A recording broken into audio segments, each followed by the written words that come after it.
کیا آپ نے کبھی سوچا ہے کہ حضرت آدم علیہ السلام اور جناب حوا کو کہاں اتارا گیا اور ان کی ملاقات کہاں ہوئی؟ حضرت آدم کا نکاح کس نے پڑھا؟ گواہ کون بنا؟ حق مہر کیا تھا؟ انسانی نسل کیسے آگے بڑھی؟ اور سب سے اہم سوال، کیا سچ میں بھائی بہنوں کی شادی آپس میں کرائی گئی؟ زمین پر سب سے پہلا خون کیوں اور کس نے بہایا؟ وہ کون سی رات تھی جب آسمان نے پہلی بار ایک بھائی کو دوسرے بھائی کی جان لیتے ہوئے دیکھا؟ یہ کہانی صرف دو بھائیوں کی نہیں ہے، یہ کہانی ہے اس پہلی نفرت کی، اس پہلی حسد کی جس نے انسانیت کے چہرے پر ہمیشہ کے لیے ایک داغ لگا دیا۔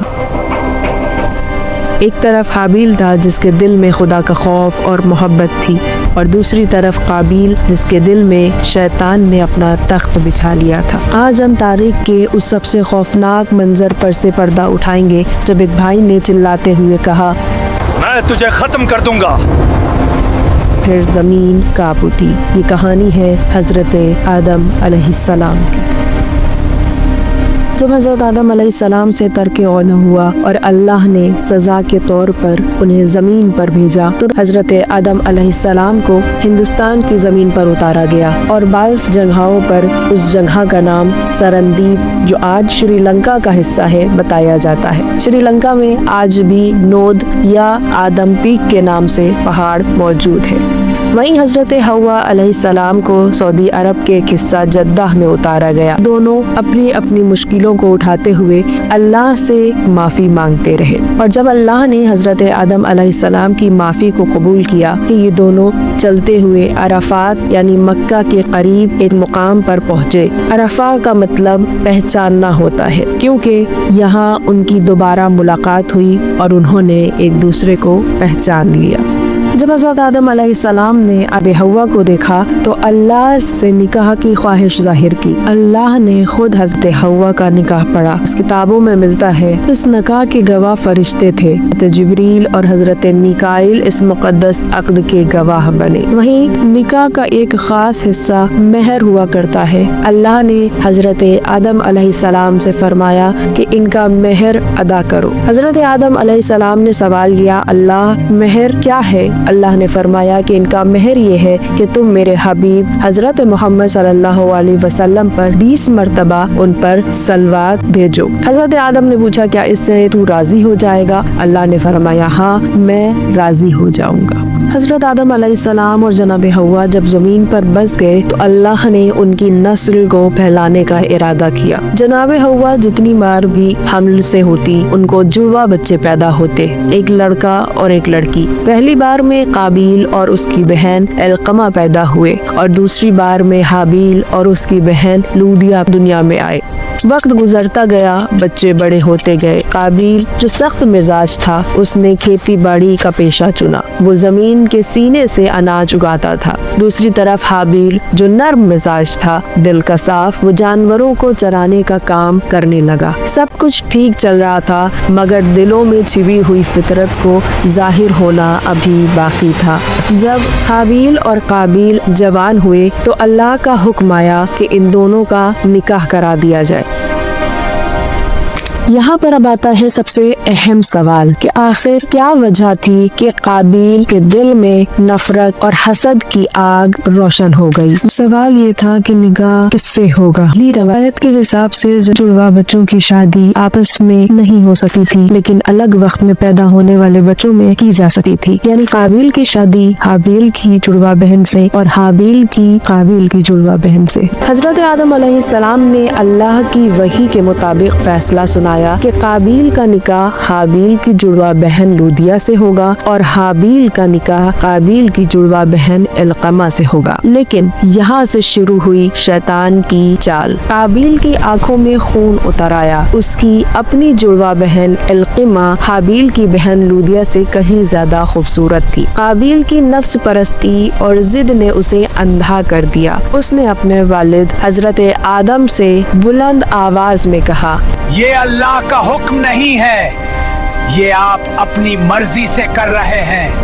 आप हाबील को ज्यादा चाहते हैं। सोचिए, एक नबी के बेटे ने नबूवत के फैसले पर शक किया। हजरत आदम अलैहिस्सलाम ने उसे समझाया, बहुत समझाया, मगर हसद वो आग है जो सबसे पहले अपने मालिक को जला देती है। इस झगड़े को खत्म करने के लिए हजरत आदम अलैहिस्सलाम ने एक इम्तिहान रखा। उन्होंने कहा, अगर तुम दोनों को शक है तो अपनी कुर्बानियां अल्लाह की राह में पेश करो। जिसकी कुर्बानी कबूल होगी वही हक पर होगा और वही इकलीमा का हकदार होगा।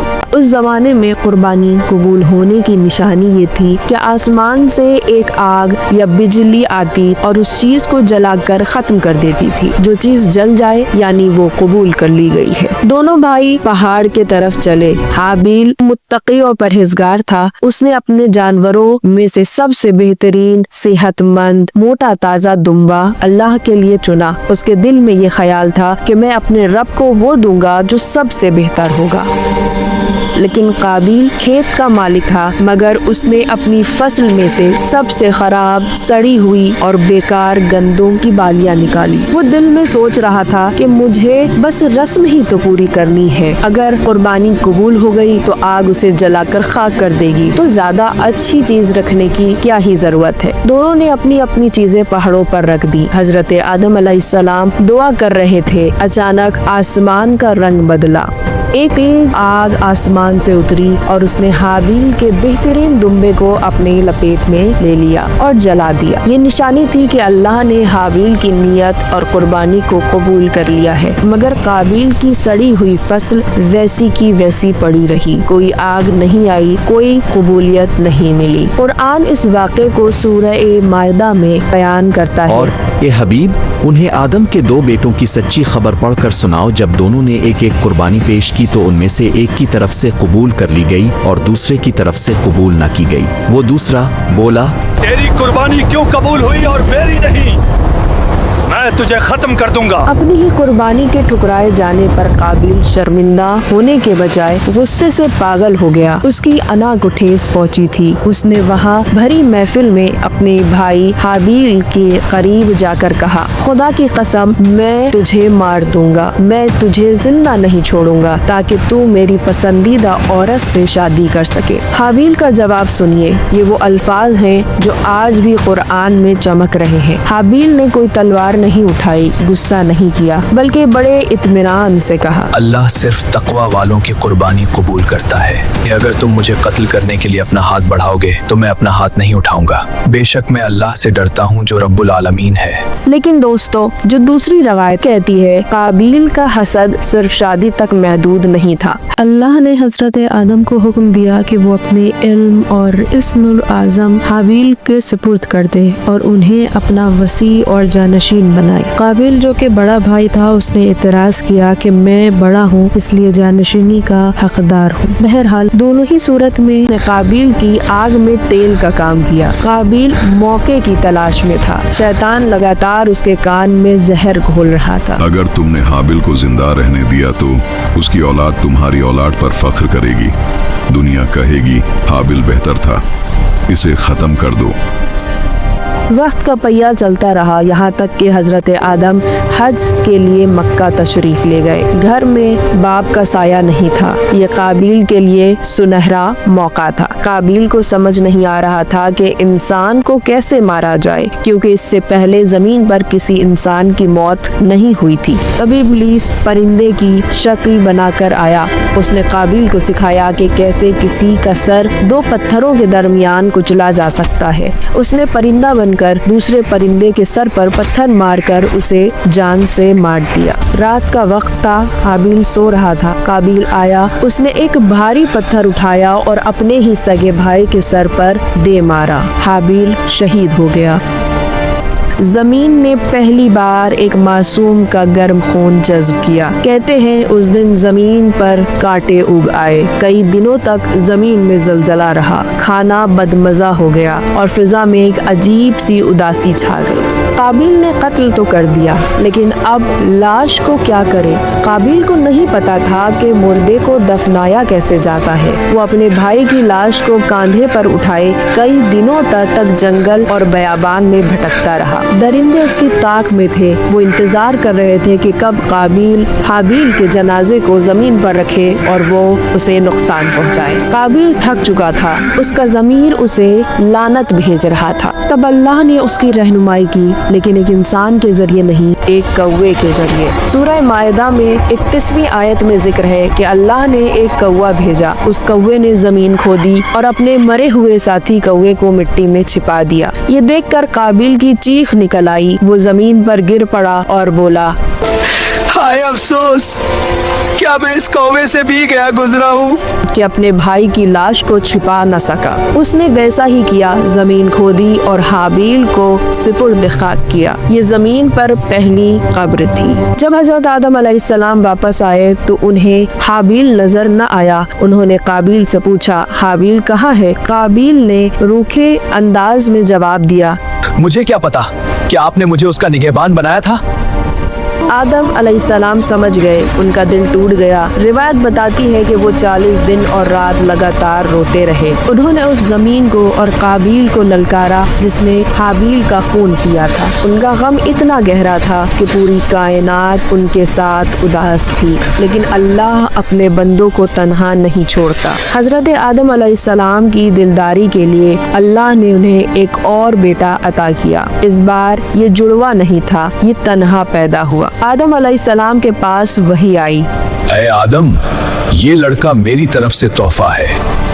अरबी में तोहफे को हिबा कहा जाता है, इसीलिए उसका नाम हिबतुल्लाह रखा गया, जिन्हें हम हजरत शीश के नाम से जानते हैं। हजरत आदम अलैहिस्सलाम की उम्र तकरीबन 930 साल थी जब उनका वक्त आखिर करीब आया। उन्होंने हजरत शीश को बुलाया और तमाम उलूम, अस्माए इलाही और नबूवत की निशानी और इल्म उनके हवाले कर दिए। उन्होंने शीश अलैहिस्सलाम को एक खास नसीहत की, बेटा अपने भाई काबिल से ये राज छुपा कर रखना, कहीं वो हसद में तुम्हें भी ना मार डाले। इसलिए आदम अलैहिस्सलाम ने यह भी पेशन गोई की कि आगे चलकर हजरत नूह अलैहिस्सलाम आएंगे और एक बड़ा तूफान आएगा जो गुनहगारों को मिटाएगा। ये वसीयत सीना बसीना चलती रही, नस्लों से नस्लों तक ये रवायत पहुंचती रही। हजरत आदम अलैहिस्सलाम का इंतकाल हुआ। हजरत शीश अलैहिस्सलाम ने उन्हें गुस्ल दिया और मक्का में या बाद में नजफ में, जैसा कि बाज़ रवायत में मिलता है, दफन किया। आज भी नजफ में मौला अली अलैहिस्सलाम के रोजे के पास हजरत आदम अलैहिस्सलाम और नूह अलैहिस्सलाम की कब्र होने का जिक्र मिलता है। इन दोनों रवायतों में बुनियादी फर्क पाया जाता है। अगर आप पहली रवायत की दलील समझे तो वो ज़रूरत ज़माना, जिसे नेसेसिटी ऑफ टाइम भी कहा जाता है, यानी उस वक्त इंसानी नस्ल को बढ़ाने की ज़रूरत थी और कोई दूसरा इंसान मौजूद नहीं था, इसलिए अल्लाह ने सिर्फ उस वक्त के लिए इस चीज़ की इजाज़त दी थी जो बाद में हराम कर दिया गया। लेकिन यहाँ पर कुरान की सूरह अनआम की 115वीं आयत कि जिसमें अल्लाह फरमाता है, और सच और इंसाफ के एतबार से तेरे रब के कलमात कामिल हैं। इसके कलिमात को कोई बदलने वाला नहीं और वही सुनने वाला जाने वाला है। वहीं सूरह नहल में अल्लाह फरमाता है, और तुम्हारी ज़ुबानें झूठ बोलती हैं, इसलिए न कहो कि ये हलाल है और ये हराम है कि तुम अल्लाह पर झूठ बांधो। बेशक जो अल्लाह पर झूठ बांधते हैं वो कामयाब ना होंगे।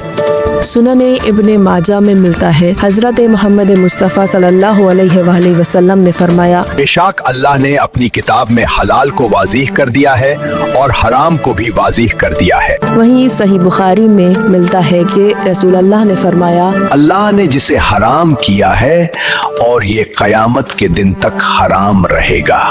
इन आयतों और रवायतों को सुनाना इसलिए ज़रूरी था, ये बात वाज़ेह हो जानी चाहिए कि जिसे अल्लाह ने हराम करार दिया है वो हमेशा हराम ही रहेगा, चाहे वो पहले का दौर रहा हो या आने वाला दौर, और जिसे हलाल करार दिया है वो हमेशा हलाल ही रहेगा, चाहे वो कोई सा भी जमाना रहे, चाहे वो कोई सा भी दौर हो। तो अब आती है यहाँ पर दूसरी दलील जो इस्मत अंबिया पर मबनी है, जिसका मतलब ये है कि अल्लाह की शरीयत में जो चीज चीज हमेशा से हराम है, सगे बहन भाई की शादी वो किसी भी दौर में हलाल नहीं हो सकती। इसलिए इस नजरिए के मानने वालों का कहना है कि हाबील और काबिल की शादियां उनकी बहनों से नहीं हुई थी, बल्कि हूरों से या जिन्नात से हुई थी, न कि सगी बहनों से। तारीखी वाक़यात की तफसीलात में फर्क हो सकता है, लेकिन उनके रूहानी और अखलाकी पैगाम एक ही होते हैं। दोस्तों, ये थी कहानी उस पहले खून की जिसकी बुनियाद सिर्फ हसद और तकब्बुर थी। काबिल के पास ताकत थी, हाबील के पास तकवा।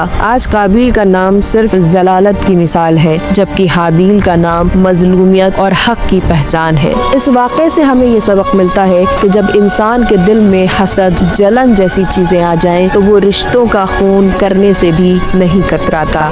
अगर आपको ये कुरान और तारीखी दास्तान पसंद आई हो तो वीडियो को लाइक करें। कमेंट सेक्शन में बताइए कि हज़रत शीश और हज़रत इदरीस की कहानी आप सुनना चाहेंगे या नहीं, और इन दोनों रवायतों में से मोतबर और सही रवायत आपको कौन सी लगती है। जाते जाते इस चैनल को सब्सक्राइब करना ना भूलें, क्योंकि तारीख अभी बाकी है।